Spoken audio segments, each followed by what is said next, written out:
Was it worth going to war in Afghanistan? In Afghanistan, it made sense. Did it? We took our eye off the ball, though. We went into Iraq. I could tell you, Joe, you know, when Desert Storm, Desert Shield were in place back in 1990, 91, yeah. I was at the U.S. Treasury Department. I was serving as Deputy Assistant Secretary during the first Bush administration.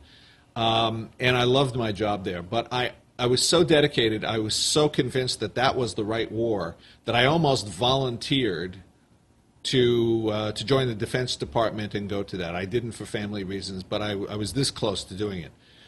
The second Iraq invasion, I was so dead set against it. My wife was telling me, Bob, you got to stop yelling at the TV. They can't hear you.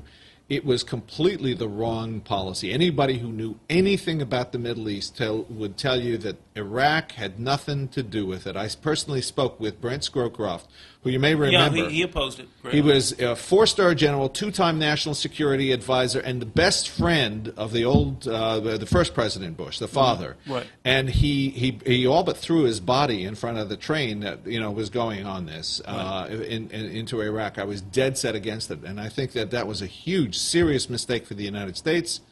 And we took our eye off the ball, which was Afghanistan. Afghanistan makes some sense.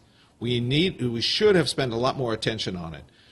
Having said that, though, I don't think that we've now finally ramped up. We've got 68,000 troops in Afghanistan, but for a while we had about 10,000. It just made no sense. Mm-hmm. But I don't see throwing in another 40,000 troops into there, because I think it's going to continue to escalate. You know, I was just having a meeting with a former Green Beret in Vietnam, and he and I were in total agreement on this. We're both hearing echoes of Vietnam in this. We cannot be completely ramping that up. So we need a presence there, largely because of Pakistan. We should not be going overboard with Afghanistan.